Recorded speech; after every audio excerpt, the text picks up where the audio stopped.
At the conclusion of Chapter 7, Deputy Wilhite asked the group, "Was the freedom movement a failure?" That is a question which can easily be applied to Chapter 8, which is titled Organizing Lawndale. The question of was the effort to organize Lawndale a failure is something which is at the forefront of the chapter and continues all the way throughout the chapter. That is something in which I am posing of you all once again. Was the effort by the contract buyers of Lawndale's organization a failure? Now, the reason I ask that is because you always have to consider what the goal was. So in this chapter, Monsignor Egan and Jack McNamara are interested in organizing the citizens of Lawndale. Now, organization is something which has a lot of different meanings, but the meaning that I want to focus in on is listed on page 234 in the last paragraph. So, just months before his new assignment, Egan explained his approach to a national gathering of Catholic social action adherents. And I quote, "In a democracy, it is presumed that people generate their own social structure, strength, and direction. If the ravages of unemployment, segregation, and family collapse atrophy this ability." So the idea that if you have too many impediments, you're unable to galvanize and unify. This is a theme which goes throughout the chapter, but really goes throughout the history of the Negro here in America. And as a quick PSA, I use the term Negro because in my opinion, that's the last time in the history of African Americans that we've truly been unified. And it also stems from one of my favorite essays, which is called The New Negro Movement by the renowned and famed Alain Locke. So Negro, when I use it, is a term of endearment, not one that should be construed as negative. Now, in returning to the chapter review, we all read it, so I suspect that I don't need to go through kind of a chronological unfolding of it. But there are some quotes that I want for you to focus your attention on. The most important quote from the chapter, as far as I'm concerned, comes from none other than at the time, President-elect Richard Nixon. And it comes after the time when there had just been a riot. And it was after the assassination of Dr. King. And President-elect Richard Nixon said, and I quote, "Even President-elect Richard Nixon's response to the April riots seemed to lend support to the CBL. People who own their own homes don't burn their neighborhoods," which comes from page 259. So this is a very important quote for the chapter because it really speaks to the reason why the contract buyers of Lawndale organization was so important. Contract buying stems from this concept of unconscionability. And I'd like to tell you a very quick story about unconscionability. The first time that I learned about it was in law school, and it was the Alaska Packers Association. There was a group of individuals who worked on the fishing boats, and the fishing boats would leave and be gone for weeks at a time up in Alaska. In order to find people to work on these fishing boats, recruiters would go all throughout the West Coast and get people who were interested in working on these ships. Once they would get these recruits, they would agree to contract, agree to a certain term. Let's say that they're going to pay them $1,000 for the entire fishing expedition. So all of these people agree to these terms of $1,000 for the fishing expedition, but then they get out on the ship, and while they're out on the ship, all of the people on the boat who agreed to work for $1,000 each for the whole trip, they unite and decide we're not going to work for $1,000. We're going to force the ship owner to pay us $2,000 because we have that ship owner over a barrel. There is no alternative. We're out at sea, and the ship owner cannot say no because if he does, then he won't have anyone to harvest these fish, and he's going to lose out on thousands, if not millions of dollars, because we have him over a barrel in a precarious situation where he has to agree to our terms because there are no alternatives. That's what happened with contract buying. Contract buying is a concept based on unconscionability. At the time when Negroes were looking for a place to live, they had one option and one option only if they wanted to find a safe space or close enough to a safe space that included a home or some type of home ownership. The only option they had was to go to these speculators and accept the outrageously overpriced, price gouging terms associated with the contract buying. This was the reason why the contract buyers of Lawndale organization came into existence. The CBL was based on Monsignor Egan and Jack McNamara's understanding and learning about this problem. When they were going from door to door, from parish to parish, and having the volunteers, them being Monsignor Egan and Jack McNamara, they were intent upon learning what the problem was in Lawndale. They wanted to listen to the people. Monsignor Egan was keen and very in tune with the idea of listening. Anytime that you're going to organize, it's imperative that you first listen to the individuals that you're seeking to organize. That's a concept in which oftentimes was lost with Dr. Martin Luther King Jr. He came into an area, and instead of learning and getting in touch with the people, it was more a case where he wanted to just find out what the problems were so that he could present a solution and cater it to what he thought was going to work. The nice thing about what Monsignor Egan and what Jack McNamara did is they just went door to door. They assigned one of their volunteers to go and talk to the people, get to know the individuals, become a part of the community. This is an integral part of organizing, and one of the reasons why they were able to uncover a huge amount of success with the contract buyers of Lawndale organization. How the contract buyers of Lawndale organization came into existence was because Monsignor Egan, Jack McNamara, and some of the other key volunteers early on supported one individual in her claim against one of the speculators. That individual was, excuse me, I just want to get that. It was Ruth Wells. Ruth Wells was one of the individuals who had lost or who had purchased a property on contract, and she purchased it from Mr. Foreman. After gaining enough courage from Monsignor Egan as well as Jack McNamara and then some of the other key players in Monsignor Egan's entourage, if you will, she built up enough courage to go and confront Mr. Foreman. The initial time that she went and confronted him about a $3,000 increase in her contract, Mr. Foreman was resolute, was in no way, shape, or form phased, and there was just a glimmer of hope, which she saw, which was when Mr. Foreman went to hand her a document, and his hand was quivering, if you will. It was shaking. She claims that that was the sign that she needed in order to have faith that what she was doing by challenging that $3,000 mysterious charge that came out of nowhere, that's what gave her enough motivation and faith and belief that what she was doing was right and she should continue.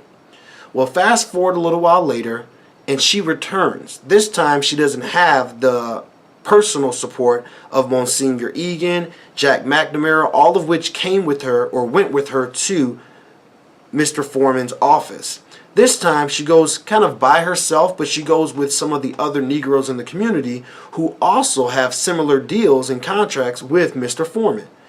When she goes the next time, she convinces Mr. Foreman to give her a reduction.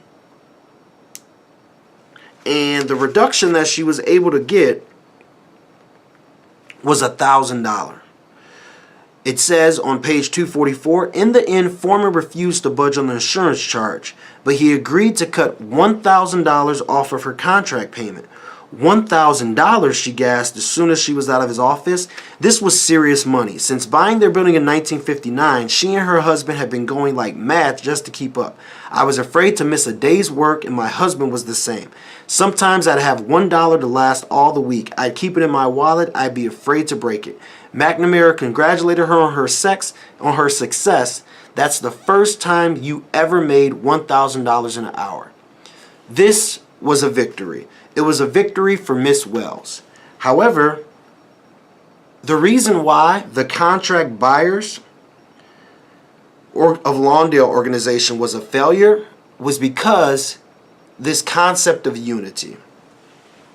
All throughout the chapter, numerous individuals were receiving steep discounts and reductions in their contract payment from their individual speculator. All of them did not. The decision and the choice of the organization to refuse to accept individual gains under the hope and expectation that unifying would result in larger, mass, completely unanimous gains was where the failure came in. After numerous attempts by the key players, Clyde Ross, Charlie Baker, Henrietta Banks, as well as Ruth Wells, those four individuals represented the contract buyers of Lawndale organization. They stepped forward and became kind of the spokespeople or the leaders of this organization. Each of them were offered steep discounts on their respective contracts. They turned those down, as did several dozen of the other members of this organization. And the reason they turned them down was because of the belief that if they accepted them on an individual basis, they would never be able to achieve uniformity in reducing all of the contracts. This was the key failure of the organization. The idea that it's all or nothing is an uncompromising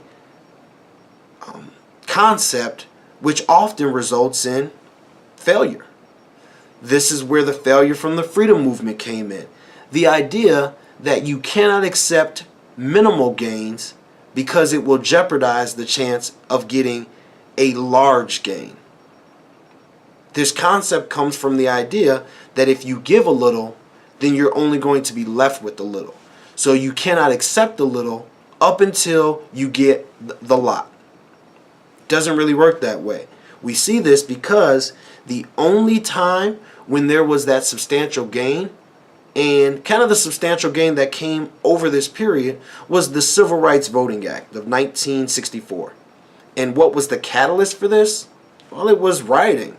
And this is something which manifests itself in numerous ways.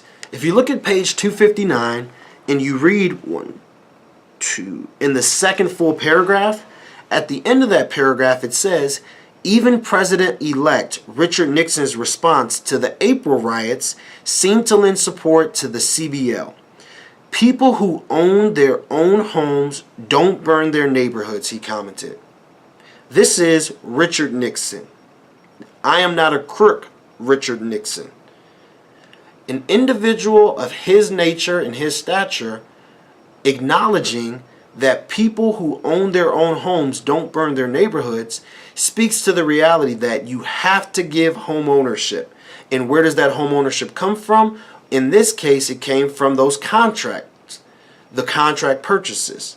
However, there was an inability to accept any type of compromise, any type of reduction in price, because the contract buyers of Lawndale organization believed that if 1, 2, 3, 4, 5, even 10 of them did it, it would weaken their stance on all of them doing it.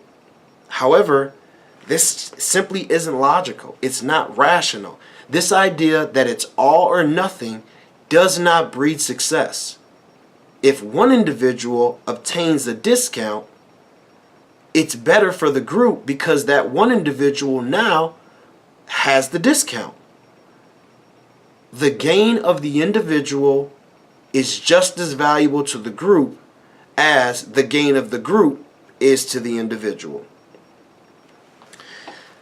So, as a quicker recap and kind of moving and shuffling through it, the Contract Buyers of Lawndale organization continues to try and get speculators to reduce the contracts. Their primary goal is to have the mortgages or the contracts reduced to what a mortgage should be on the property. They'd like to have FHA appraisals done on these properties so as to have the $26,000 contract reduced to $18,000 to $17,000, which the property is really worth, and then be able to get an interest rate which is also more akin to what you'd find with a traditional mortgage.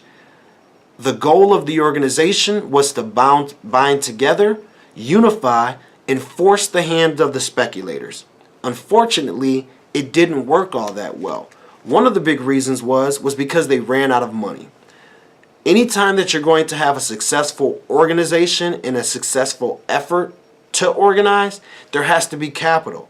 The capital is what's necessary to sustain whatever the overarching goal is. Once the capital began to wane and run out, and there weren't the kind of substantial gains that they were looking for, the group began to kind of flounder, if you will. And that's what leads to the meeting between the Midas Touch himself, the Gordon Sherman, who was the president of Midas Muffler, who was interested in donating $1 million to an organization that would help the people of Chicago. Monsignor Egan and Jack McNamara both thought that this was a great opportunity. Monsignor Egan went so far as to enlist the assistance of Saul Alinsky, the great organizer who criticized Dr. King from afar, and the individual who had had lots of success in organizing, but did so based on hate as opposed to love. Mr. Alinsky betrays Mr. Egan and decides to persuade Mr. Sherman, this wealthy benefactor, to invest in a community organization institute which had nothing to do with the Contract Buyers of Lawndale organization. Betrayal by those whom you believe in and those you care for is also a theme throughout the book. Whether it was the author's father feeling as if though he had been betrayed by both his partners as well as some of the individuals who he believed in him, Monsignor Egan is betrayed in this chapter, much like the organization betrayed the individuals.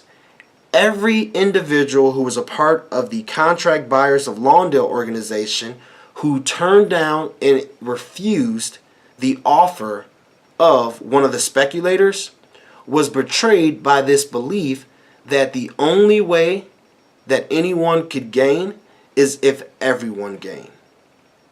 So, to answer the question of, was the Contract Buyers of Lawndale organization a failure? The answer is yes, because